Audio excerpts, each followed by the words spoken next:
Ya, Assalamualaikum warahmatullahi wabarakatuh. Salam pramuka. Perkenalkan nama saya Nanda Ipitaloka dari Rajananya Karima Uin Sunan Ampel Surabaya, Gus depan 31058. Di sini saya akan mengujikan poin SKU tentang sejarah kepramukaan di dunia maupun di Indonesia. Oke, kita mulai dari awal ya.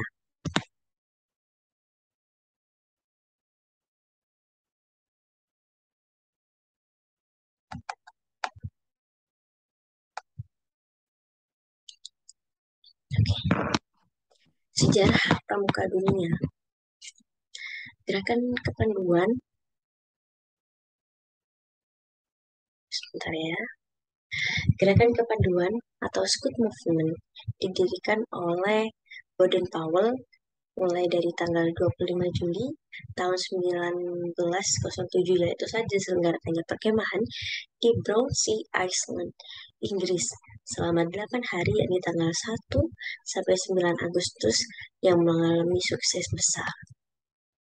Nah, di situ gerakan yang juga disebut scouting atau scout movement ini bertujuan untuk mengembangkan para pemuda secara fisik, mental maupun spiritual. Pada tahun 1908, Baden Powell menulis buku tentang prinsip dasar kepramukaan atau Scouting for Boys, yang mungkin kita bisa tahu sekarang ada di pasaran ya, yang artinya pramuka untuk laki-laki. Namun pramuka tidak untuk laki-laki saja ya. Itu hanya buku yang diciptakan pertama kali oleh Baden Powell. Nah, pada tahun 1912, dengan bantuan adik perempuannya dari Baden Powell ini bernama Agnes, maka terbentuklah organisasi yang untuk perempuan disebut dengan Girlwitz. Organisasi kepramukaan perempuan ini pun dilanjutkan oleh istri dari Baden Powell. Nah, pada tahun 1916, didirikanlah kelompok pramuka siaga dengan nama KUP atau Anak Serigala. Nah, pada tahun 1920 merupakan tahun yang sangat berpengaruh dalam sejarah pramuka, di mana untuk pertama kalinya diadakan jambore di dunia. Nah, jambore itu apa sih? Jambore itu merupakan kemah perkumpulan antar penggawa. Nah, ini dari seluruh dunia. Dewa Internasional Pramuka yang beranggotakan 9 orang biro dan biro pusat di London, Biro Pramuka Putra Dunia memiliki 5 kantor wilayah, yaitu di Costa Rica, Mesir, Filipina, Swiss, dan Nigeria. Nah, untuk putri memiliki 5 kantor pusat juga, ada di London, Amerika Latin, Arab, Asia Pasifik, dan Eropa. Nah, jambore pertama yang tadi tuh jambore dunia pertama itu dilaksanakan di Olympiade Hall, London. Pesertanya itu dari 27 negara, dan pada saat itu Baden Powell diangkat sebagai Bapak Pandu Sedunia, yang kita tahu sekarang bahwa Bapak Pramuka Dunia merupakan Baden Powell atau dijuluki sebagai Chief Scout of the World. Nah, ini ada daftar-daftar jambore yang pernah dilaksanakan di dunia. Ada jambore kedua dilaksanakan di uh, Airmail London pada tahun 1924 sampai jambore ke-20 yang dilaksanakan di Thailand. Nah, sejarah pramuka di Indonesia gimana sih? Kita kan tadi udah tahu gimana sejarah pramuka di dunia. Nah, sekarang kita belajar bagaimana sih sejarah pramuka di Indonesia itu. Nah, karena ada perkembangan pramuka di dunia yang sangat pesat tadi, sangat cepat sampai ke Netherlands, akhirnya pada tahun 1912 masuklah pramuka atau gerakan kepanduan ini ke Indonesia, yang berdirilah pertama kali yakni Netherlands Indies Pathfinders Organization, atau bisa disingkat menjadi NIPO. Nah, dari situ bermuncullah berbagai organisasi kepanduan, antara lain Javanese Pathfinders Organization, Jong Java yang kita tahu, National Islamic Pathfindery, Hizbul Waton. Hizbul Waton ini biasanya kita tahu adalah organisasi kepanduan dari Muhammadiyah. Lalu Sarekat Islam, dan masih banyak lagi.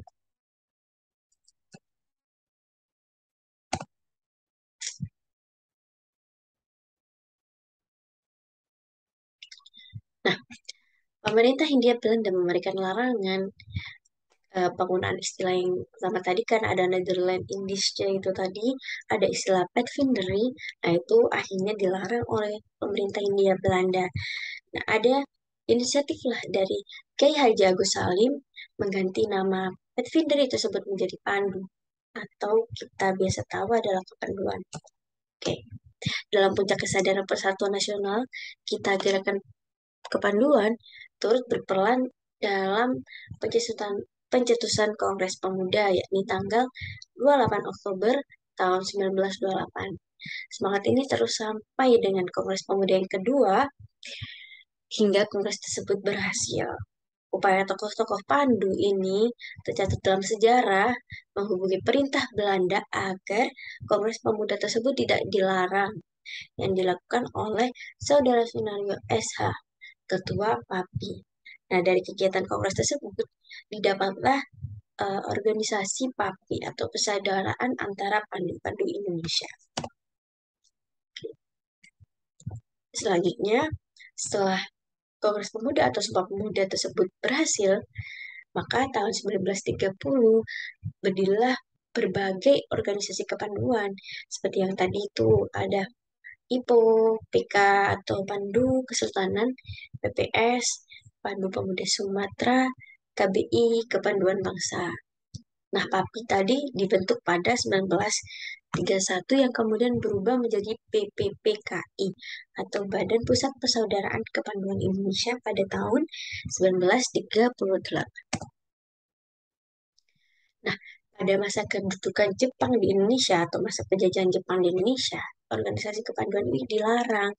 Maka banyak dari tokoh pandu yang beralih memilih masuk ke Peta, Seinindan, Kebondan, dan organisasi-organisasi lainnya.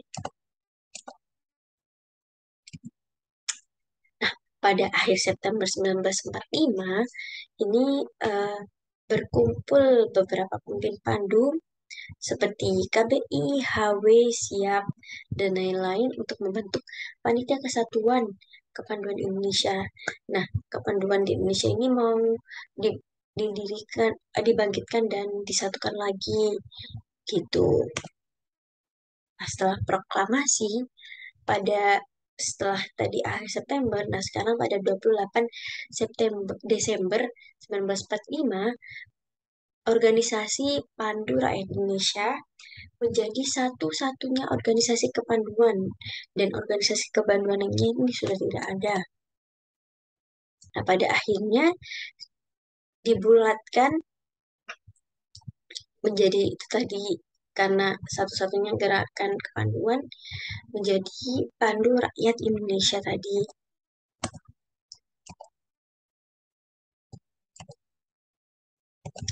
Oke, lanjut.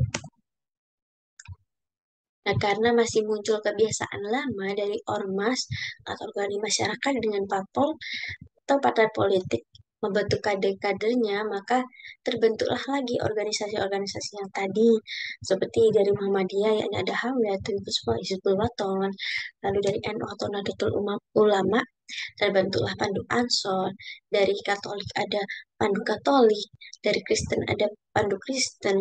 Nah, dari situ Pandu Rakyat Indonesia tadi yang merupakan salah satu atau maaf satu-satunya gerakan kepanduan Indonesia menjadi bukan lagi satu-satunya organisasi kepanduan karena muncul lagi organisasi kepanduan-kepanduan seperti yang pertama disebutkan tadi ada HW, Pandu Ansor, Pandu Katolik, Pandu Kristen dan masih banyak lagi.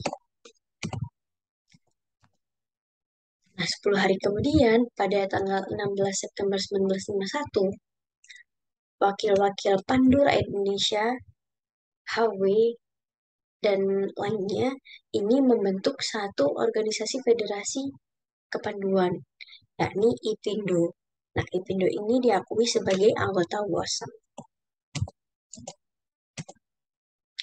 Nah, pada pertemuan IPindo pertama, itu dihadiri pejabat Presiden Insinyur Haji Juanda dan Menteri PP dan K. Di situ terdapat keputusan-keputusan yang dihasilkan dari IPindo, pertemuan IPindo yang pertama, yakni sebutan Pandu Agung ditiadakan. memberi kesempatan kepada semua organisasi kepanduan masuk dalam IPindo dan mengesahkan ADART IPindo yang baru.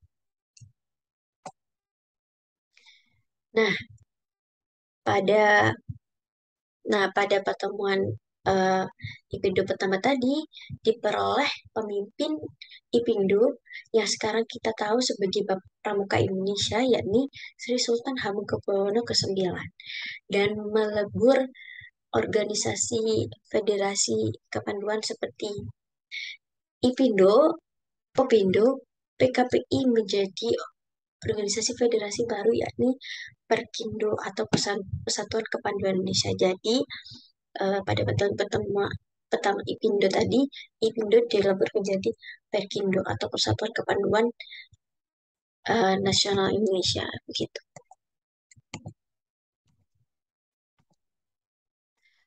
Sorry, bukan pertemuan pertama ya. Jadi peleburan IPindo menjadi Perkindo ini pada pertemuan ketiga, yakni pada tanggal 26 sampai 28 Mei 1960.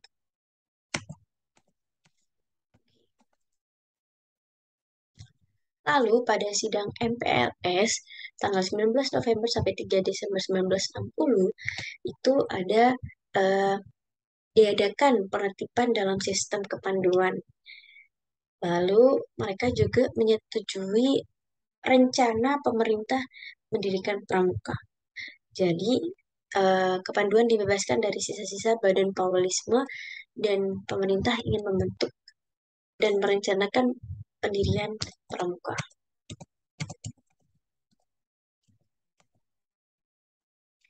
Nah, menjelang 9 Maret 1961, Sri Sultan Hamengkubuwono atau ketua yang awalnya ketua IPindo dan dilebur menjadi ketua Perkindo ini dengan Brigjen TNI Aziz Saleh melaporkan bahwa 60 organisasi kepanduan dan tokoh-tokoh pandu Indonesia setuju untuk dipersatukan, tidak hanya di IPindo tadi, namun eh, disatukan menjadi Gerakan Pramuka.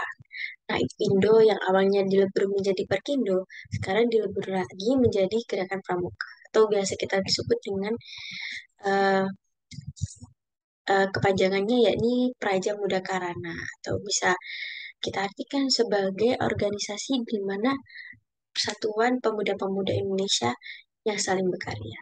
Dan pada 9 Maret 1961 pukul 10, tokoh-tokoh kepanduan seluruhnya ini dikumpulkan di Istana Negara, dan kemudian Bung Karno berpidato untuk tentang pentingnya persatuan dan kesatuan, kemudian melebur organisasi kepanduan menjadi Gerakan Pramuka, dan dibentuklah 4 orang panitia, antara lain Bapak Pramuka Indonesia Sri Sultan Hamengkubuwono ke-9, Menteri PP dan Dr. Priyono, Menteri Aziz Saleh dan Menteri Ahmadi, dan kemudian tanggal 9 Maret tahun 1961 ini diperingati sebagai Hari Tunas Gerakan Pramuka, karena di situ pemerintah dan rakyat Indonesia sepakat untuk mendirikan Gerakan Pramuka sebagai organisasi kepanduan.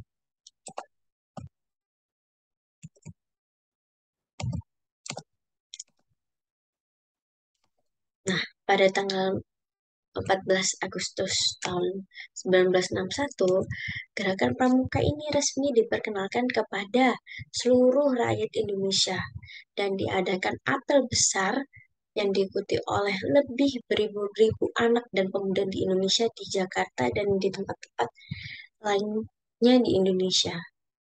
Mungkin diselenggarakan di beberapa daerah seperti Jawa dan berbagai pelosok Indonesia lainnya ya. Nah, di situ Presiden melantik Mapinas, Kuarnas, dan Kuarnari, dan penganugerahan tanda penghargaan dan kehormatan berupa Panji Gerakan Kepanduan Nasional Indonesia kepada Gerakan Pramuka untuk dijunjung tinggi dan dipertahankan kemuliaannya, sehingga pada tanggal 14 Agustus diperingati sebagai Hari Pramuka. Sampai sekarang kita peringati Hari Pramuka pada tanggal 14 Agustus. Nah, sekian itu adalah sejarah Pramuka Dunia dan Pramuka Indonesia. Sekian dari saya. Wassalamualaikum warahmatullahi wabarakatuh. Salam pramuka.